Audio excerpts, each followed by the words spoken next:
시청자 여러분 안녕하십니까? 김종혁 전 최고위원에 대해서 사실상 제명 의결을 했습니다. 이제 최고위원회가 빠르면 내일 모레 29일 열려서 한동훈 전 대표와 김종혁 전 최고에 대한 제명 의결을 최종 확정할 것으로 예상됩니다. 시청자 여러분, 이것이 얼마나 무도한 일인지는 더 이상 강조하지 않아도 잘 아실 겁니다. 할 테면 해봐라. 이제 만약에 그런 식의 강행이 결정이 되면 어떤 후폭풍이 기다리고 있는지 오늘은 그런 점을 좀 정리를 해보겠습니다. 1차는 법원의 가처분 판결입니다. 한동훈 전 대표와 김종혁 전 최고가 가처분 신청을 하게 되면 특히 한 전 대표 사건에 법원이 신속한 판단을 내릴 것으로 보입니다. 시청자 여러분, 이쪽 한동훈 전 대표 측에서는 강력하게 주장을 해야 될 포인트가 명료합니다. 첫 번째는 당무감사위원회의 당무감사 결과가 상당 부분 조작이 되었다는 것. 601개의 글이 한동훈 가족이 쓰지 않았는데 다른 사람이 쓴 것을 마치 한동훈 가족이 쓴 것처럼 조작을 해서 발표를 했고, 이에 대해서 한동훈 전 대표가 형사 고소를 제기해서 진행이 되고 있다는 점. 시청자 여러분, 당계 사건이 문제가 된 가장 큰 이유가 목줄이라든가 단두대라든가 이런 심각한 비방적 표현 때문이었습니다. 때문에 이것을 누가 썼느냐가 대단히 중요한 부분입니다. 이 부분에 대해서 이 형사 고소가 진행이 됐으면 그러면 윤리위원회는 당연히 형사고소 이 수사 내용의 결과에 따라서 윤리위가 판단을 내려야 할 것입니다. 이 증거 자체가 조작된 걸로 당무감사위원회가 제소를 했다면 당무감사위 자체가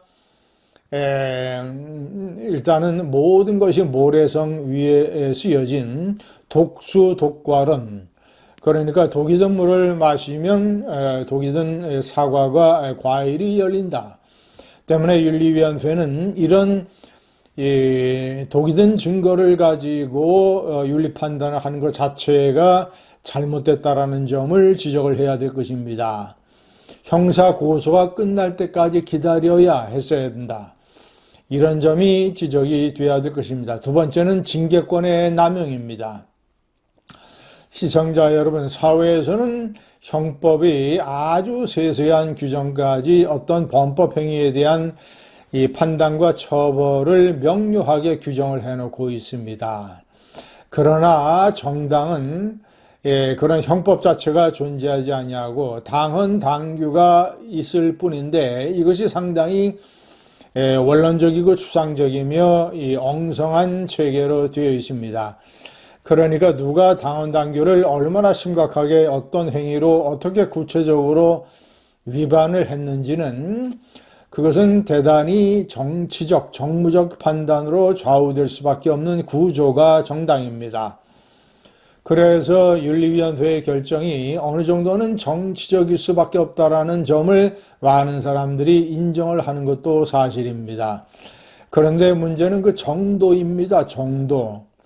그러니까 예를 들어서 윤리위원회가 결정문에서 주장을 한 것처럼 2개의 IP에서 이 6개의 어떤 명의가 사용이 돼서 게시글이 올려졌다.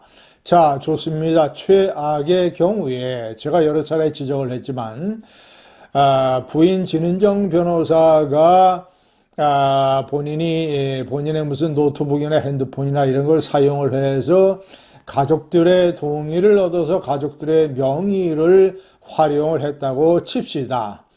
그러나 그 동기와 내용이 예를 들어서 하루에 3개밖에 쓸 수 없는데 당시 남편 한동훈 대표가 너무나도 엄청난 정치적인 핍박과 압박을 받고 있고 너무나도 그에 대한 험한 공격이 진짜 비방 매도가 당원 게시판에 난무하길래 아내들 입장에서 너무나도 억울하고 남편이 불쌍하고 해서 게시글 활동을 해서 일종의 반론권, 저항권을 행사한 것인데, 그것이 당원의 자유로운 게시글 활동 원칙에 따라서, 그런데 하루에 3개밖에 쓸 수 없어서 너무나 안타까워서 가족들의 동의를 얻어서 하루에 2개 내지 3개를 추가를 해서 겨우 하루에 5개 내지 6개 쓴 것뿐이다 라는 규모, 그리고 내용, 윤리위는 사설 칼럼을 인용한 것 외에 가족들이 쓴 내용 중에서 상당 부분 윤석열 대통령 부부와 당내 주요 정치인들에 대해서 비방, 매도, 험한 말들이 있었다라고 주장을 했지만 아무런 증거나 사례를 제시하지 않고 있습니다.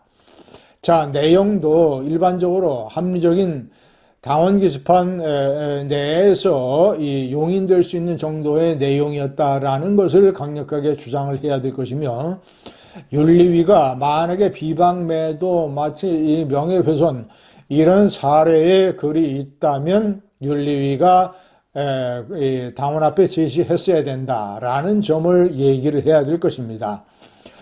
그래서 동기나 규모 이런 점들에 관해서 윤리위가 징계권을 남용한 것이다. 그러니까 실제 일어난 일보다 어떤 정치적인 동기가 작용을 한 것인지, 어떤 영향을 받아서인지, 어쨌거나 징계권을 남용을 해서 엄청나게 비방 매도한 것처럼 당원과 국민들 앞에 사실을 침소봉대했다라는 점을 강력히 주장을 해야 될 것입니다. 세 번째는 한동훈 대표가 쓰지 않았는데 한동훈 대표가 쓴 것처럼 윤리위가 1차 결정문에서 발표를 했던 것, 이런 것도 지적을 하고 해서 윤리위 어떤 이 징계 사실 확인 과정의 부실성, 그리고 마지막 4번째로는 가족들이 게시글 활동을 한 것에 대해서 설사 부인이 가족들의 동의를 얻어서 가족들의 명의 계정을 사용을 해서 게시판 운영 방침을 어겼다고 하더라도 그 정도나 동기나 결과나 이런 것들이 한동훈이 당대표로서 져야 하는 도의적 책임의 규모가 어느 정도인가?